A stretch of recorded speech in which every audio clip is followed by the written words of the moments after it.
Founded a Ghana real estate business, and really what I'd like to take everyone through is just the context of why we did it, what we've seen, the challenges that we found, and why we think there's a big opportunity there. I work with arguably the largest private real estate group in Africa, probably in South Africa. We're behind the Mabaneng precinct. We're the investors. We're building Discovery's headquarters now in Johannesburg. We are investing. We built Alexander Forbes head office. So we come with quite a deep real estate experience. We do quite a lot in Europe also. So really, why did we choose Ghana? I think the primary thing as investors when we look to do things is, number one, we invest in people. And in Ghana, we found someone who had a successful track record, was operating well. There was a trust factor there also in the context of this whole diaspora story. I mean, we had met at university, so I'd known him for years. When we got on, we'd watched his story unfold.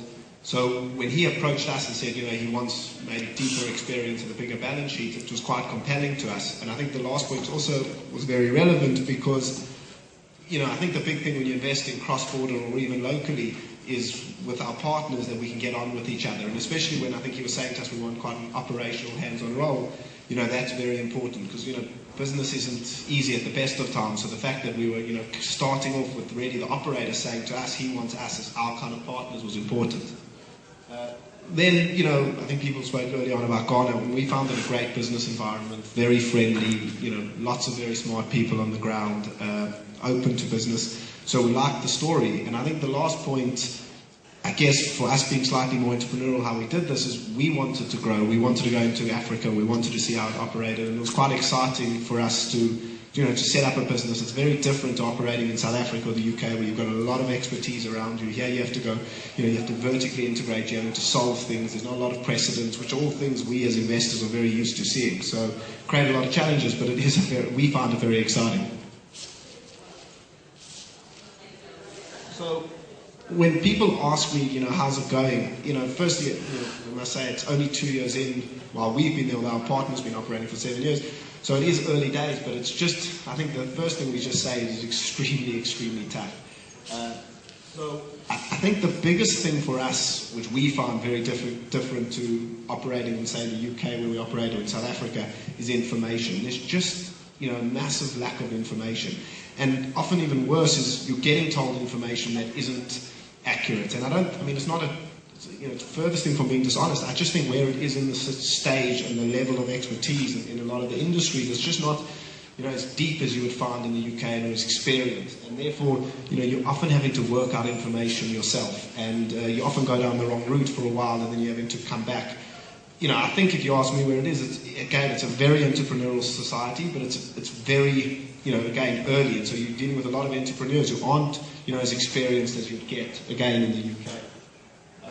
And I think that leads to a part, the market doesn't work with fundamentals, and that can cause us a lot of problems. We'd say we're trying to buy land that doesn't make sense, land prices, and it's not really a rational conversation, but it's in a number of areas, and, it can be frustrating, and in one way you think that, we know so much information, we should be able to do well, but it can still make it very tough, operating when, there's a bit of an irrationality to it. And, again, it happens, I think, all over the world, and industries will become, irrational. You can argue the banking sector a few years back, but at the same time, we found this very pronounced in, what we've seen there. It's very expensive to operate. Everything you're having to import a lot of materials, you're importing a lot of skills, supervision is expensive.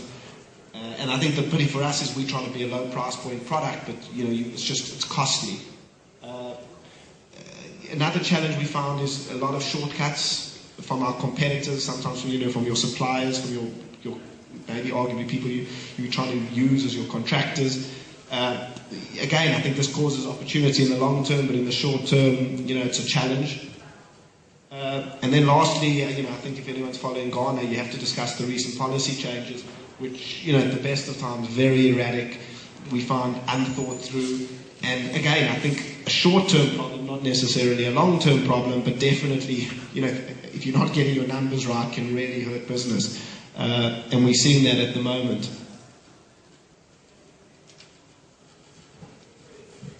but again, where it started from, I think if you take a long-term view in these places, there's just massive, massive upside.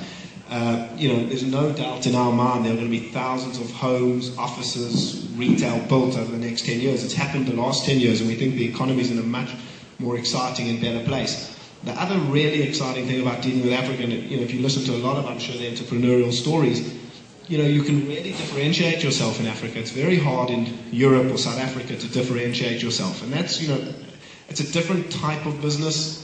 We discuss it often with, my friends and stuff. In Europe, you might have to be, so good at what you do, but it's a very narrow focus. Here, or you could be the 20th biggest business in an industry and you're still fine. But here, you're really having to lead the industry and really learn. And we found that exciting, but it's also an awesome opportunity if you buy into this future growth in these markets.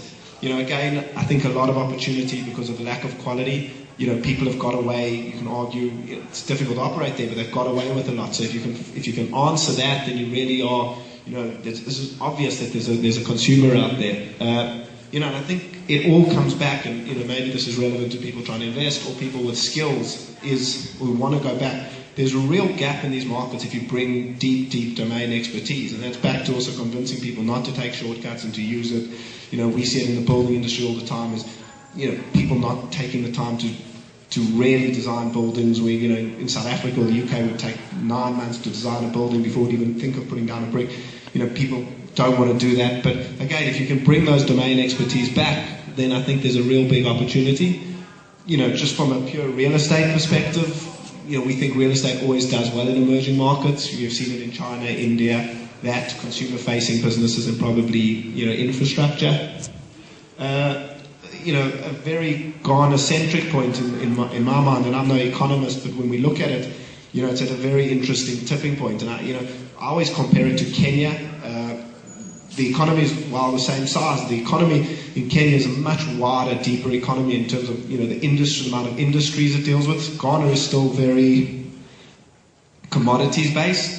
And you're seeing it now at the moment as, for example, a good example, because we follow it because of the retail, is the growth of all the shopping centres, which means formal retail comes. And from formal retail, that means opportunities come in IT, agriculture, downstream, upstream from that.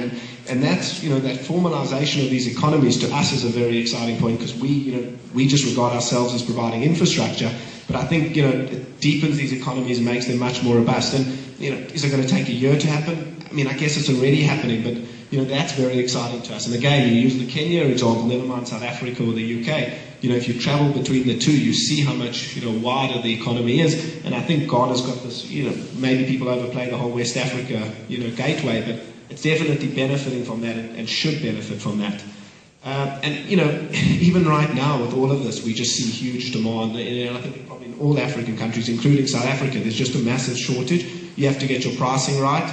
But there's a shortage of, residential homes and all actually categories of real estate. So how are we trying to think about, marrying, the international side, but also the local business? Unlike a lot of, at least South African operators have gone up, and maybe it's because of how we do it, we thought of ourselves, think of ourselves as a local business. We invested into a local partner, and I don't like saying local partner because we invested in a person anywhere in the world and we backed him.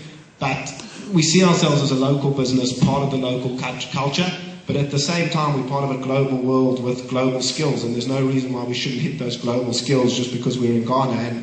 And as a group or a wider organisation, we have access to those skills. And so I think what we try and do is just culturally make sure that's how we think of our business. It's just, in terms of the product, we have to hit very, very high standards that, can fit in anywhere in the world. The next thing that's very important to us, just in terms of, mindset, which we've learned very early on, is back to the original problem with information, is just rely on empirical evidence. I think the problem often with entrepreneurs is they don't rely on empirical evidence enough because, it's often so difficult to be an entrepreneur. There's not enough information. But, you need to get the information, especially we've seen in Ghana, there's a lot of things that are said that require empirical evidence. And then lastly, again, is just, the focus is when we're doing developments is to ensure that we, can sit anywhere in the world with part of our portfolio, and we think we get that right, we're getting a good product right. So that's it from me. My contact details, if there's any questions, but hope that was relevant in some way or form.